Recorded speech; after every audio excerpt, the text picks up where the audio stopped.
desafortunadamente, de hacer la práctica más que con modelos anatómicos.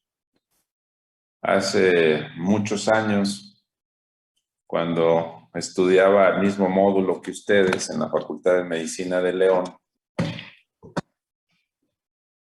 teníamos la facilidad de que teníamos al Hospital General justo a un lado y se hacían autopsias clínicas. No autopsias de medicina legal, sino autopsias clínicas. Y entonces, como la mayoría de las enfermedades que se estudiaban no eran cerebrales, pues guardaban los cerebros de todo el año y nos los vendían a los estudiantes del módulo, precisamente para estudiar y para hacer los cortes anatómicos. Y eso se hizo durante muchos años, hasta que no falta alguien que hace las cosas mal, recibió su cerebro, se puso a jugar, se le lastimó y lo tiró a la basura. Entonces alguien lo encontró en la basura y bueno, pues es un delito, ¿no? Y a partir de ese tiempo se prohibió que estuviesen los estudiantes utilizando cerebros. Y recientemente, desde que empieza la violencia aquí en México, pues no se permite ya con suma facilidad que nos den acceso a cerebros de autopsia para hacer los cortes. Pero eso no nos va a detener. Lo vamos a hacer con modelo anatómico. Entonces, hay varias situaciones. Normalmente esto lo hacemos en vivo con varios modelos anatómicos, pero lo vamos a dividir ahora en dos partes. Quiero que pongan mucha atención porque este mismo modelo anatómico combinado con otro lo vamos a tener en el aula la próxima semana y vamos a aplicar un examen de la anatomía externa del cerebro. Este examen va a contar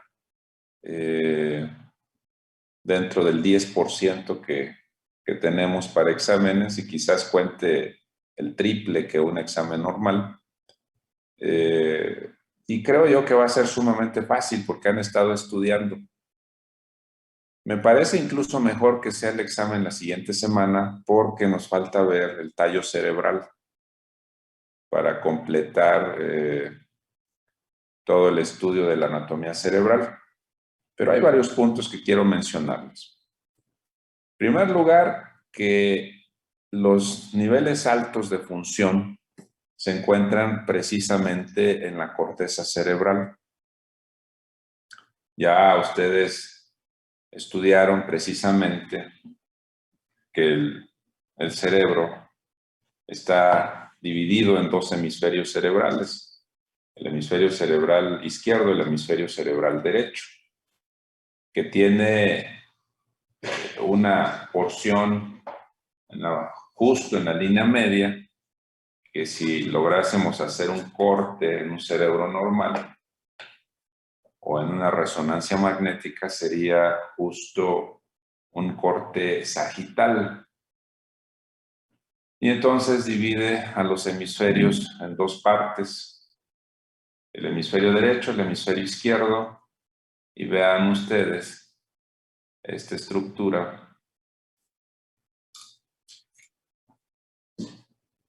Es el cuerpo calloso. Recuerden ustedes que las estructuras superiores se encuentran en la corteza cerebral, pero después de eso, las células de la corteza cerebral emiten proyecciones axónicas y estas proyecciones axónicas pueden ser muy cortas que comunican una neurona cercana a otra. Puede ser conexiones comisurales, como es precisamente el cuerpo calloso, O pueden ser conexiones más largas todavía, como corresponde al haz córtico-espinal. En esta imagen, que vamos a quitar la otra parte, vean ustedes lóbulo frontal en la cara interna, circunvolución del cíngulo que le da prácticamente toda la vuelta desde la base del frontal, pasando por el parietal y llegando prácticamente al temporal, que no se alcanza a ver todavía aquí. El cuerpo calloso que ya les habíamos mencionado, con el rostrum, rodilla.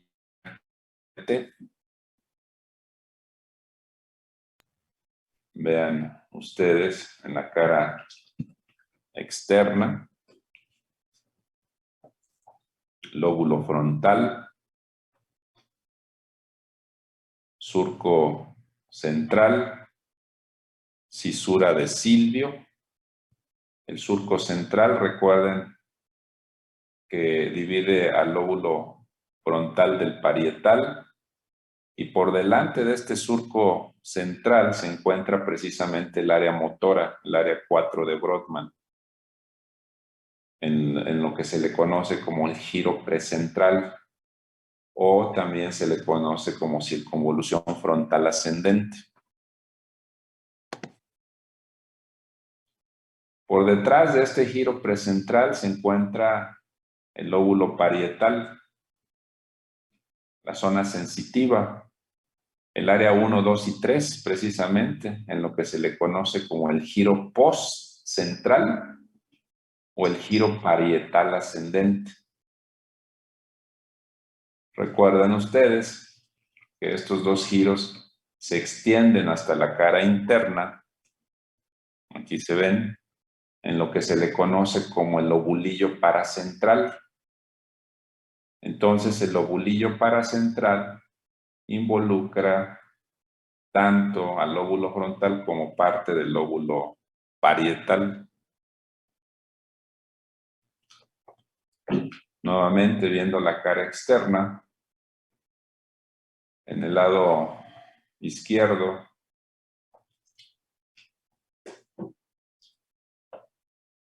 este es el lado izquierdo,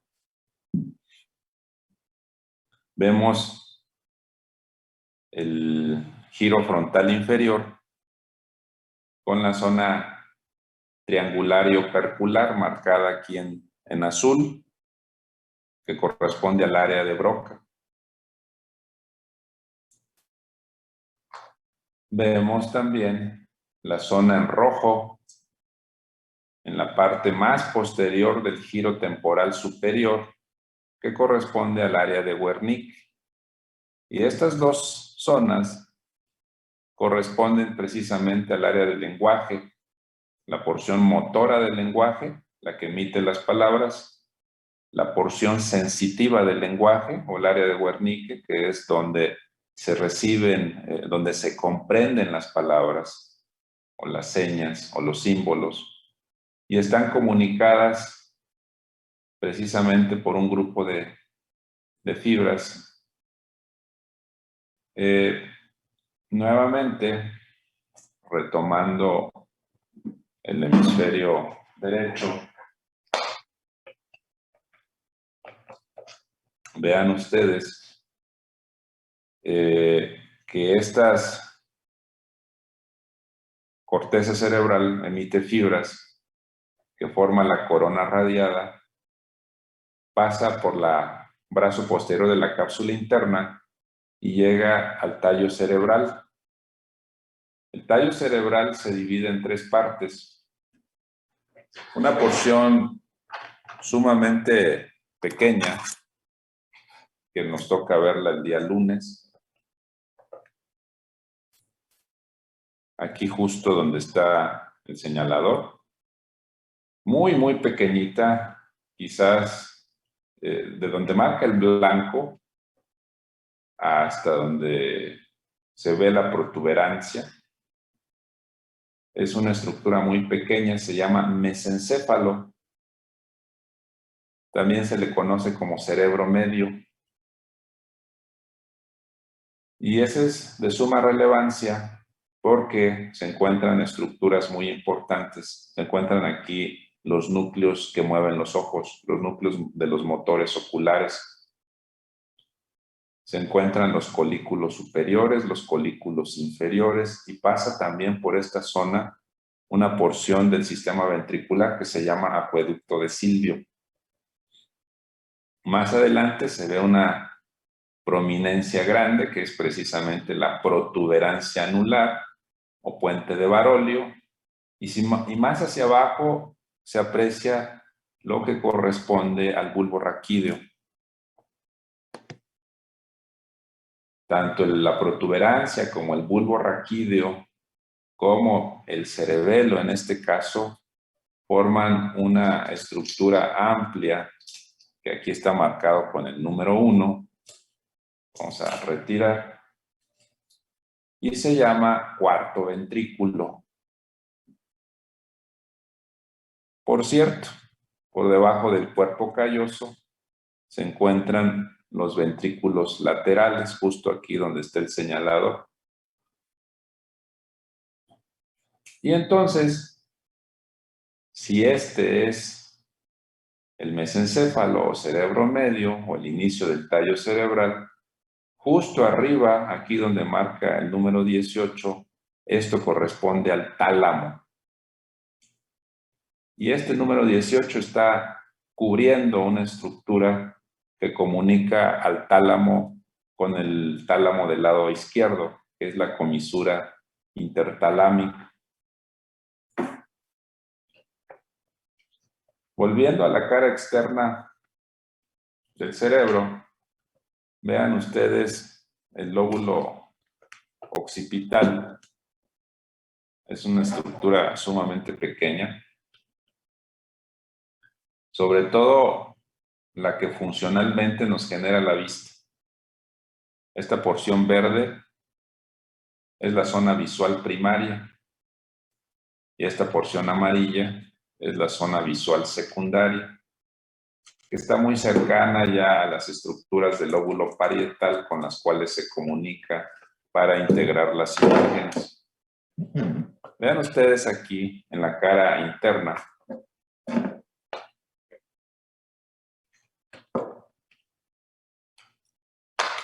En la cara interna se encuentra la cisura calcarina. Hacia abajo el labio inferior, hacia arriba el labio superior. El labio superior ve el campo visual inferior y el inferior ve el campo visual superior. El derecho ve el izquierdo y el izquierdo ve el derecho. Están invertidos.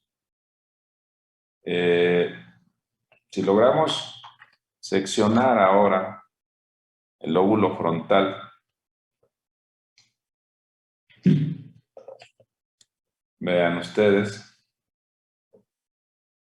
se ve el ventrículo en esta parte, pero se ve otra estructura aquí encima y muy cercana al tálamo, que incluso está separado por la cápsula interna. Alguien que me diga qué estructura es esta, creo que ya vieron la clase.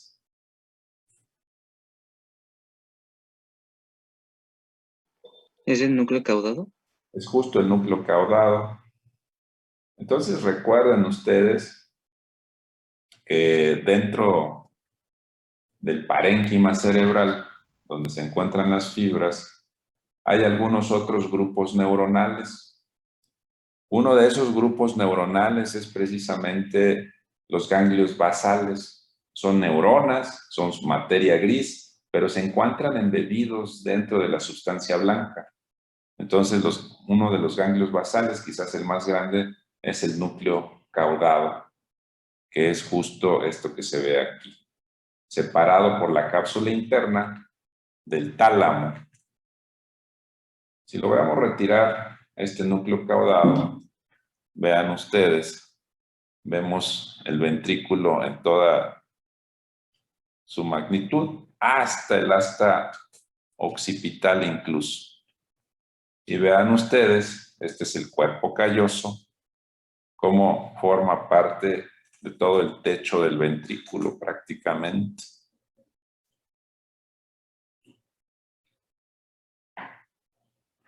En esta porción que extrajimos de aquí, si la vemos por la cara externa, vemos el núcleo caudado, pero también vemos otra estructura. Se los voy a volver a poner para que lo comprendan, porque un detalle muy importante que deben entender desde ahora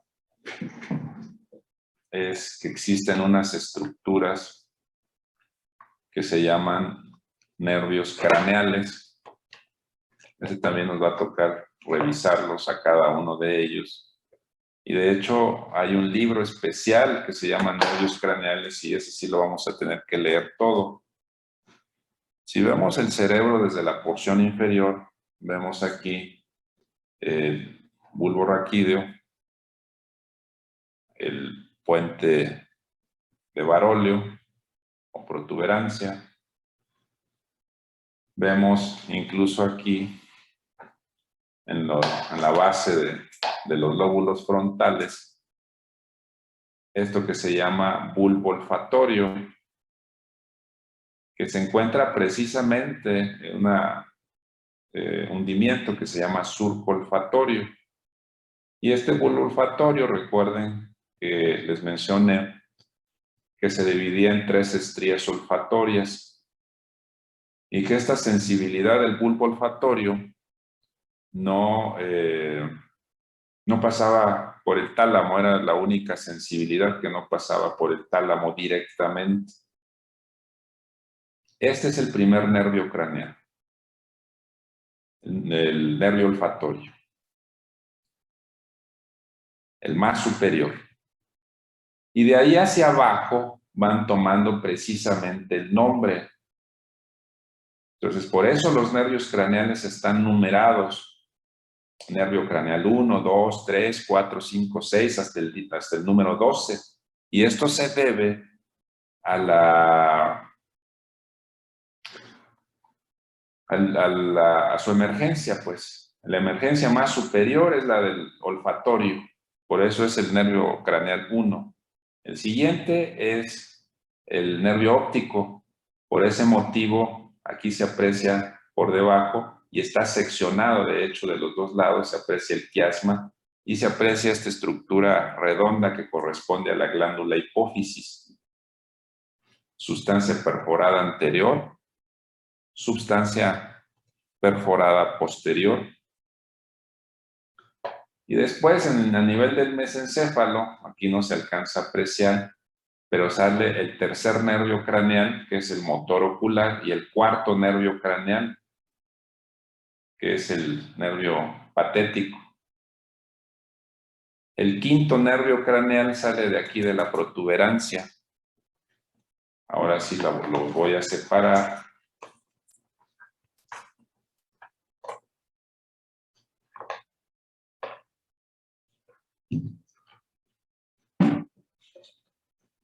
Entonces, el quinto nervio craneal sale de la protuberancia y es el nervio trigémino, es el que le va a dar la sensibilidad a toda la cara y a la piel cabelluda. Y luego sale el sexto, que es el motor ocular externo, el séptimo, el facial, el octavo, el nervio coclear, y luego sale un grupo de nervios que son los nervios craneales bajos, 9, 10 y 11, vean ustedes, salen ya del bulbo raquídeo, y hasta el 12 que sale en la porción final, y entonces es el nervio hipogloso. Entonces, para identificarlos es muy sencillo, empiezan a contar de la parte superior. Y entonces por eso me parecía más justo hacerles el examen en la próxima semana, que ya vamos a tener más conocimiento de esta zona. La forma del examen es de que van a estar los modelos con las numeraciones específicas para que ustedes les voy a entregar una hoja y ustedes van a identificar el número o los números y van a anotar, en la hoja va a haber opciones, van a ser de relación directa. Entonces va a estar muy sencillo. Se supone que si ya estudiaron esto, ya nada más es aplicarlo al modelo anatómico y no se vayan a confundir. Otra estructura muy importante para el equilibrio y la coordinación es esa estructura que se aprecia en la parte posterior, precisamente en la fosa posterior. Se llama cerebelo. Y este cerebelo está dividido del lóbulo occipital, en este caso, por una estructura, un repliegue de dura madre que pasa por esta zona, que se llama tienda del cerebelo, o se le conoce también como tentorio.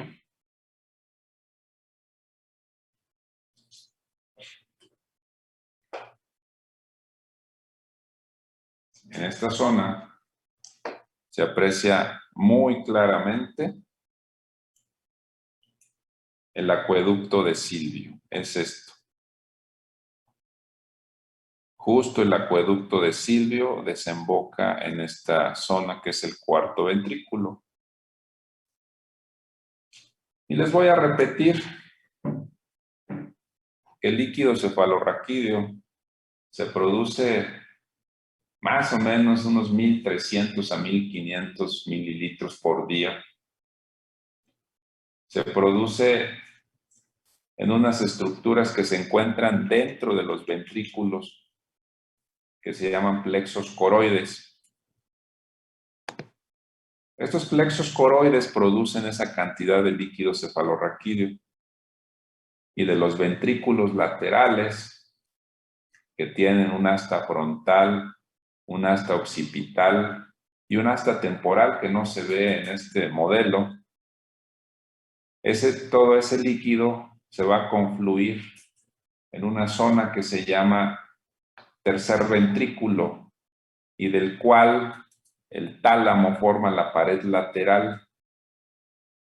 Entonces, los ventrículos laterales envían el líquido cefalorraquídeo al tercer ventrículo a través del foramen de Monro o foramen interventricular. Y una vez en el tercer ventrículo pasan a través del acueducto de Silvio. Y este acueducto de Silvio desemboca en lo que corresponde al cuarto ventrículo. Y de este cuarto ventrículo salen al espacio subaracnoideo a través de los agujeros de Luschka y Magendie. Este líquido cefalorraquídeo se va a distribuir en todo el espacio subaracnoideo de la base y de la convexidad y va a regresar al sistema venoso a través de unas estructuras que se llaman granulaciones de Paccioni o granulaciones aracnoideas que se sumergen en forma digital directamente a los senos venosos. En el caso del seno longitudinal superior, por ejemplo, esas granulaciones de Paccioni se meten al seno venoso y ahí es donde drenan el líquido. Se debe drenar la misma cantidad que se produce. Es un equilibrio. Si esto no sucede, entonces se produce una enfermedad que se llama hidrocefalia. Y la hidrocefalia puede deberse a una obstrucción en la salida de líquido cefalorraquídeo en cualquiera de las zonas que les mencioné, o a una producción excesiva de líquido cefalorraquídeo a través de tumores de plexos coroides, pero esos son muy raros. Entonces, esta hidrocefalia lo que hace es de que se dilaten los ventrículos laterales y puede producir dos tipos de sintomatología. En los bebés, por ejemplo, donde su cráneo aún no ha fusionado, donde las suturas no han sellado, lo que va a suceder cuando un bebé tiene hidrocefalia es de que le va a crecer el cráneo, la cabeza le va a crecer. y van a ir perdiendo la visión crónicamente. Pero cuando esta hidrocefalia sucede en los adultos, entonces en los adultos el cráneo está ya sellado, no hay forma de que se expanda, pero sí se expanden los ventrículos y entonces lo que sucede es de que nos va a presentar el síndrome de hipertensión intracraneal, caracterizado por cefalea, vómito y edema de papila. En estos casos, en los adultos, pueden fallecer incluso en forma súbita si no se atienden rápidamente, a diferencia de los niños que pueden tolerar una gran cantidad de presión intracraneal porque el cráneo va dando de sí. Entonces, eso se origina por producción o por una obstrucción en cualquiera de las zonas de circulación del líquido cefalorraquídeo.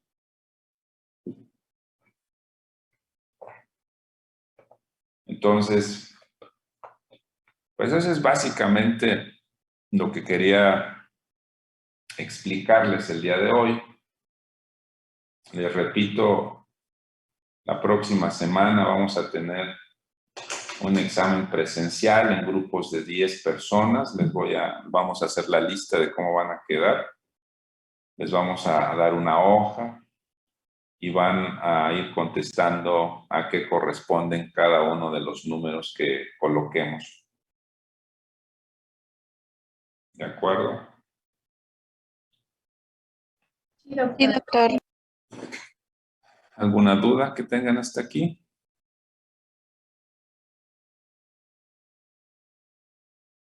No, muy bien. Doctor Jesse, Dime. bueno, no es... las neuronas motoras superiores, podríamos decir que son el sistema nervioso central y las neuronas motoras inferiores serían del periférico. No necesariamente. Bueno, en la práctica sí, pero recuerda tú que las neuronas motoras superior se encuentran en la corteza cerebral. Ajá. Ese es el cuerpo neuronal. Esa es la neurona número 1. Y de ahí manda axones muy largos que van a terminar prácticamente en la médula espinal. Ahí se encuentra la segunda neurona. Y esa segunda neurona, pues ya se consideraría en el sentido estricto neurona motora inferior, aunque se encuentre dentro de la médula espinal, que se considera sistema nervioso central. Y sus proyecciones, que es el nervio raquídeo o nervio periférico, ese es neurona motora inferior, es parte de la neurona motora inferior. Pero no se puede dividir así drásticamente como tú lo mencionas, aunque en el sentido estricto de la palabra, te digo, la neurona motora inferior estaría también a nivel de las astas anteriores de la médula espinal, pues no pudiese decirse que la médula espinal sea sistema nervioso periférico, pero sí los nervios raquídeos y los nervios periféricos. Sí, sí, sí. Bueno, gracias. ¿Alguna duda más? Sí, yo, doctor, tenía una pregunta.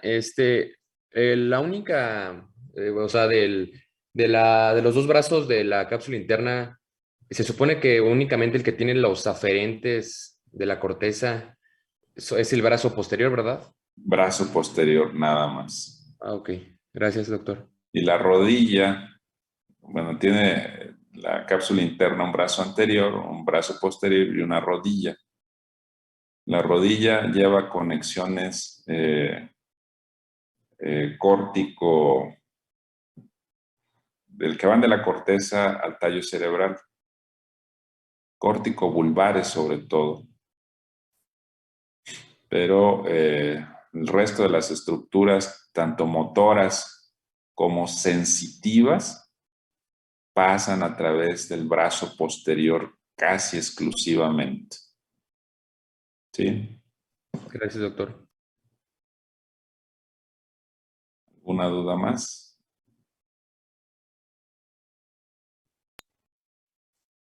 Bueno, Yo, pues pero es respecto a la práctica. Usted dijo que son de 10 en 10. Ese mismo día entraríamos de 10 en todo, 10 hasta acabar todos los sí, 83. todo, sí. Ok, Vamos a planear si va a ser el día sábado o si puede ser entre semana también que están, si tienen algún tiempo por ahí, vamos a ver qué día se facilita. ¿De acuerdo? sí, está bien, doctor. Pero vamos a hacer la lista y todos tienen que hacerlo el mismo día. Claro, no los vamos a juntar a todos, pues. Eh, pero vamos a ver cómo se hace de la mejor forma. ¿Cómo han estado todos sin problema? Por ahora sí, pero ya el lunes reanudamos lo de manera presencial. Ok, muy bien. Entonces me toca otra vez iniciar el lunes con ustedes. Me parece que sí. Bueno, muy bien, pues ahí nos vemos entonces. Y pues que tengan un buen fin de semana. Pónganse a estudiar, también diviértanse, relájense, pero sí hay que, en los tiempos libres,